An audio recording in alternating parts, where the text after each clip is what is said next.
یہ رسول پاک صلی اللہ علیہ وسلم سے تم جھگڑا کرو کہ رسول پاک صلی اللہ علیہ وآلہ وسلم نے کیوں ان صحابہ سے کہا ہے کہ یہ جہنم میں جائیں گے.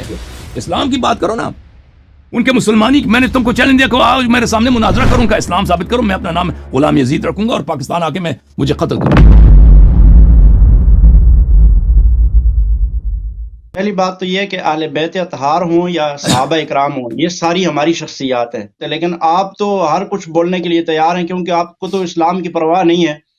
میرا آج کا سوال تو یہی ہے, چونکہ آپ کا غدیر گزرا ہے, آپ نے عید منائی ہوگی. اس سے پہلے کہ آپ غدیر کا ذکر کریں, میں آپ ایک اس جملے کا جواب دوں کہ آپ نے کہا کہ اہل بیت علیہ السلام اور صحابہ ہماری شخصیات ہیں, تو آپ کو اسلام کا پرواہ بھی نہیں ہے. جی ہاں, آپ کی بات یہ ہے کہ دیکھیں اہل بیت طاہرین علیہ السلام مطہر ہیں, اہل بیت طاہرین علیہ السلام عدل قرآن ہیں.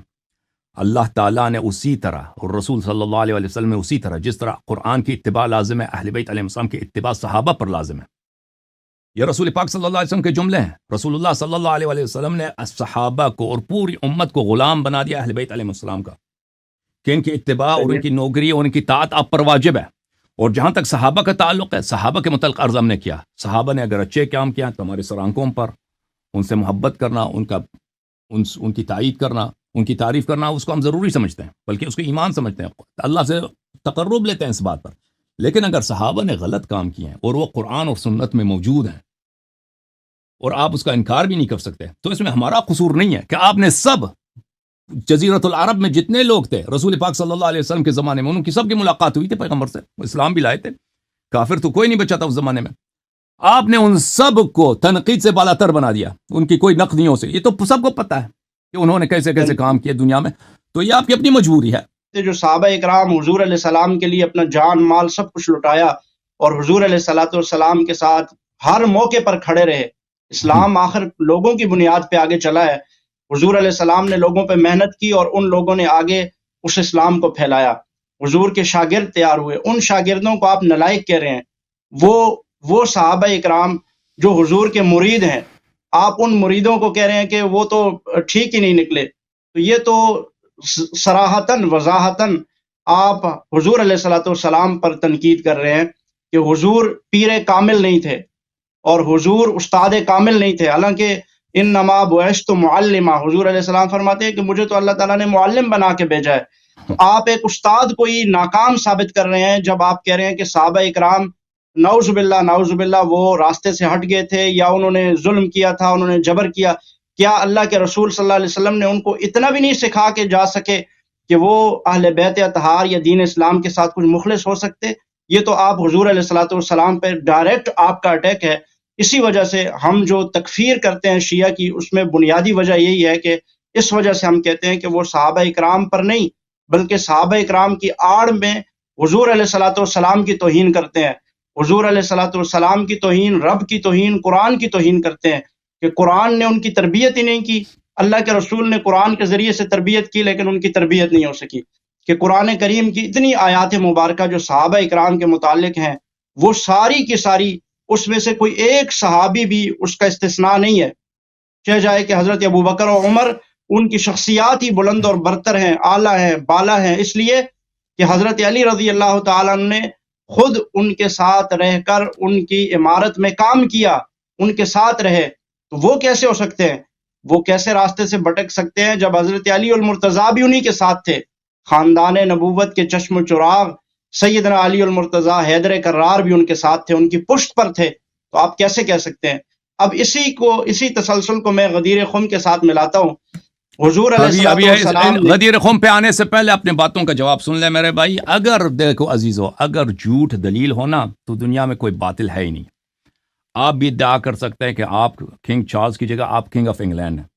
اگر جھوٹ دلیل ہو, بھائی یہ ادعا کرنا کہ رسول پاک صلی اللہ, اور یہ ادعا کرنا کہ اگر صحابہ نے غلط بات کی ہے تو رسول پاک صلی اللہ علیہ وسلم پہ تان ہے, یہ کب پیغمبر صلی اللہ علیہ وسلم کی عصمت دلالہ صحابہ کی عصمت کی دلیل ہے؟ صحابہ کب سے معصوم بنے کہ ان سے غلطی نہیں ہو سکتی, ان سے خطا, وہ گناہ نہیں کر سکتے, وہ بدعت نہیں کر سکتے. جب رسول پاک صلی اللہ علیہ وسلم نے خود اپنی کتاب بخاری پڑھو تھا, تم بخاری کیوں نہیں پڑھتے اپنی کتاب؟ صحابہ کو پلیز سن لو بھائی, صحابہ سنائیں۔ شیعہ صحابہ کو برا کہتے ہیں، اس لیے ہم صحابہ کی تکفیر کرتے ہیں۔ تو تم سب سے پہلے پیغمبر صلی اللہ علیہ وسلم کی تکفیر کرو۔ آ جاؤ، یہ صحیح بخاری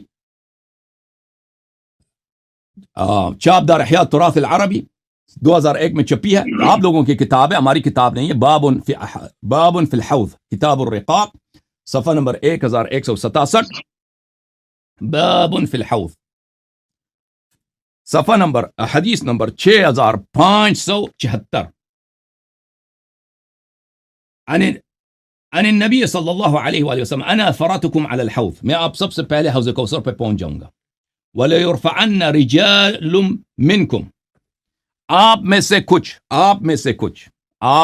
کچھ جو مجلس میں بیٹھے ہیں، کچھ لوگ میرے پاس لائے جائیں گے، ثُمَّ لَيُخْتَلَجَنَّ دُونِي، پھر وہ مجھ سے دور کیے جائیں گے۔ میں کہوں گا یا رب اصحابی، میں کہوں گا یا رب یہ تو میرے صحابہ ہیں، یہ میرے اصحاب ہیں، حوض کوثر سے کیوں دور کیے جا رہے ہیں، جہنم کیوں لیے جا رہے ہیں؟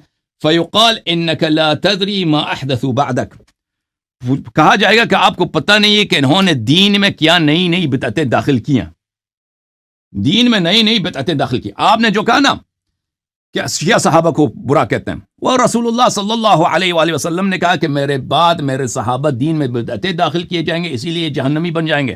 یہ حدیث، یہ کوئی شاذ حدیث نہیں ہے، کوئی فرد حدیث نہیں، یہ حدیث متواتر ہے آپ کے کتب میں، حدیث ارتداد الصحابہ۔ اس کے بعد اگلے والے صفحے میں دیکھو، اچھا، انس روایت کرتے ہیں نبی صلی اللہ علیہ وآلہ وسلم سے، لَيَرِدَنَّ عَلَيَّ أُنَاسٌ مِّنْ أَصْحَابِي، بہت سارے میرے صحابہ میرے پاس حوض کوثر پہ لائے جائیں گے، حتی اذا عرفتہم اختلجوا دونی، جب میں ان کو پہچان جاؤں گا کہ یہ تو فلان ابن فلان ہے، یہ فلان ابن فلان ہے، وہ مجھ سے دور کیے جائیں گے۔ فَأَقُولُ أَصْحَابِي فَيَقُولُ لَا تَدْرِي مَا أَحْدَثُوا بَعْدَكَ، ندا آئے گا رب العزت کے بارگاہ سے کہ انہوں نے تیرے بعد دین میں کتنی بڑی بڑی بدعتیں داخل کی ہیں، اور بدعتی والا جہنمی ہوتا ہے، بدعتی کافر ہوتا ہے۔ تم کہتے ہو کہ اگر انہوں نے صحابہ کو برا کہا تو اس کا مطلب نے پیغمبر صلی اللہ علیہ وسلم نے ان کی تربیت نہیں کیا۔ کیا انبیاء علیہ الصلوۃ والسلام کتنے آئے، انہوں نے اپنے اقوام کی تربیت کی، قوم نے اگر نہیں مانی تو اس میں نبی کا کوئی قصور ہے؟ حضرت نوح علیہ الصلوۃ والسلام کی پوری قوم غرق ہو گئی، سوائے کچھ کے پورا کتنے 1000 سال سے زیادہ تبلیغ کرتے رہے، معجزات دکھاتے رہے، وحی دکھاتے رہے، جب قوم نہیں سدھرتی اس میں ان کا قصور نہیں ہے، نوح علیہ السلام کا قصور نہیں ہے۔ نبی کریم صلی اللہ علیہ وسلم نے اپنے صحابہ کو بتایا کہ میرے بعد میری اہل بیت علیہ السلام کی طاعت کرو تاکہ تم گمراہ نہ ہو جاؤ۔ ان کی طاعت کرنے کے بجائے انہوں نے کہا ہم خود امام ہیں، حالانکہ ان کو کسی نے امام نہیں بنایا تھا، نہ اللہ نے نہ رسول نے۔ اللہ اور رسول صلی اللہ علیہ وسلم نے ان کو غلام بنایا تھا، امام نہیں بنایا تھا، ان کو غلام بنایا تھا آل محمد علیہ السلام کا، اور انہوں نے کہا ہم امام ہیں، تو انہوں نے دین میں بدعتیں داخل کی ہیں، یہ آپ کی کتب سے ثابت ہے۔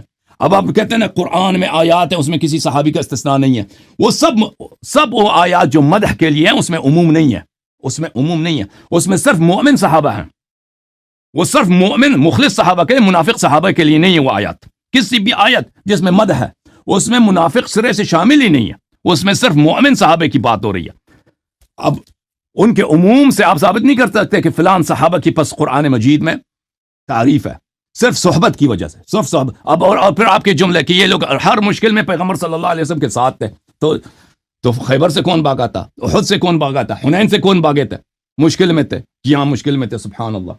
حضور کے صحابہ اور خلفائے راشدین کے لیے تو اللہ کے نبی علیہ السلام نے فرمایا علیکم بسنتی و سنت الخلفاء راشدین المہدیین، صحابہ کے جو خلفاء ہوں گے وہ جو کام کریں گے وہ سنت ہے، وہ ایسے ہی سنت ہے جیسے رسول اللہ صلی اللہ علیہ وسلم کی سنت ہے۔ حضرت ابو بکر نے جو کام کیا، حضرت عمر نے، عثمان نے، حضرت علی نے جو کام کیے، جو سنتیں جاری کی، وہ اسی طرح سے سنت ہیں جس طرح کہ رسول اللہ صلی اللہ علیہ وسلم نے جو کام کیا وہ سنت کہلاتا ہے، اسی طرح یہ بھی سنت ہے۔ اور حضور علیہ السلام نے فرمایا کہ میرے بعد میرے صحابہ اکرام کی پیروی کرنا، اور صحابہ میں صرف چند صحابہ نہیں ہے، صحابہ میں اہل بیت اور صحابہ، جب ہم صحابہ کا لفظ بولتے ہیں تو اہل بیت بھی اس میں شامل ہوتے ہیں اور صحابہ بھی شامل ہوتے ہیں، خلفائے راشدین بھی شامل ہیں، ٹھیک ہے؟ تو اس لیے حضور علیہ الصلوۃ والسلام کی یہ صحابہ یہ کبھی بھی منافق بھی نہیں ہو سکتے اور کبھی بھی بدعتی بھی نہیں ہو سکتے، کیونکہ یہ اگر کوئی نیا کام ایجاد بھی کرتے ہیں تو یہ سنت ہی ہے، کیونکہ رسول اللہ صلی اللہ علیہ وسلم اسی لیے فرما رہے ہیں علیکم بسنتی و سنت الخلفاء الراشدین المہدیین، اور صحابہ اکرام رضوان اللہ تعالی علیہ مجمعین کا ہر کام وہ سنت ہے وہ قطعاً بدعت ہو ہی نہیں سکتا۔ کیا حضرت علی نے جو کام کیے وہ بدعت ہے؟ کیا حضرت حسن نے جو کام کیے وہ بدعت ہے؟ کیا حضرت حسین نے وہ کام جو حضور کے بعد کیے وہ بدعت ہے؟ نہیں، قطعاً نہیں، کیونکہ یہ خود خلفائے راشدین ہیں، یہ صحابہ ہیں، یہ جو کام کریں گے یہ سنت ہی کہلائے گا۔ پہلی بات یہ ہے کہ صحابہ منافق نہیں ہوتے۔ تو رسول پاک صلی اللہ علیہ وآلہ وسلم نے جب کہا کہ میرے بعد صحابہ دین میں بدعت داخل کریں گے اور وہ میرے صحابہ ہوں گے، وہ جہنم جائیں گے، اور وہ وہی ہوں گے جو رسول پاک صلی اللہ علیہ وسلم کی صحبت پائیں گے، وہ تو مسلمان ہی تھے نا۔ یہ کفار کی تو بات نہیں ہو رہی ہے۔ آپ کی خدمت میں جو میں نے بخاری کی حدیث دکھائی ہے، یہ کتاب بخاری، اس کی کتاب میں نے آپ کو دکھا دیا میرے محترم ناظرین، احادیث ہم نے آپ کو دکھا دیا، صحیح البخاری، یہ یا رب اصحابی باب الحوض، اے رب میرے صحابہ، انک لا تدری ما احدثوا بعدک، یہ کہتے ہیں یہ صحابہ نہیں ہیں، یہ وہی تھے جو بعد الرسول صلی اللہ علیہ وسلم، انک لا تدری ما احدثوا بعدک، تجھے نہیں معلوم کہ انہوں نے تیرے بعد دین میں کیا کیا بدعتیں داخل کی ہیں، دین میں انہوں نے بدعتیں داخل کی ہیں۔ اس کے بعد بہت ساری دوسرے احادیث میں نے شامل دکھا دیے۔ رسول پاک صلی اللہ علیہ وسلم نے انہی افراد پہ صحابی کا لفظ کا اطلاق کیا ہے اور ان کو جہنمی بھی کہا ہے، اور یہ وہی افراد تھے جو رسول پاک صلی اللہ علیہ وسلم کی صحبت میں جاتے تھے، ان کے دل میں ایمان نہیں تھا، اور بعد رسول صلی اللہ علیہ وسلم کے بعد انہوں نے دین میں بدعت داخل کیا۔ آپ کے نزدیک تو کسی صحابی نے رسول پاک صلی اللہ علیہ وسلم نے دین میں بدعت داخل ہی نہیں کیا، تو کون تھا وہ جنہوں نے رسول پاک صلی اللہ علیہ وسلم کے بعد ان کے لفظی طور پر صحبت بھی پایا ہے، ان کے ساتھ بیٹھے بھی ہیں، ان کے مرنے کے بعد انہوں نے دین میں بدعت داخل کیا؟ وہ کون ہے؟ آپ مجھے ایک دو کا نام بتاؤ، وہ کون ہے؟ پھر یا تو رسول پاک صلی اللہ علیہ وسلم کے بولے وہ جھوٹ کہہ رہے تھے، ان کو پتہ نہیں تھا نستجیر باللہ، اگر وہ سچ کہہ رہے تھے تو ایسے افراد تھے جو بظاہر مسلمان بھی تھے، صحبت بھی پایا تھا، پیغمبر صلی اللہ علیہ وسلم کے وفات کے بعد انہوں نے دین میں بدعت داخل بھی کیا، وہ کون تھے لوگ؟ مجھے بتاؤ، ٹھیک ہے نا؟ تمہارے پاس تو کوئی دلیل تو ہے نہیں ہے کہ صحابہ سب مخلص ہوتے ہیں، سب مومن ہوتے ہیں، اس کی دلیل کہاں ہے؟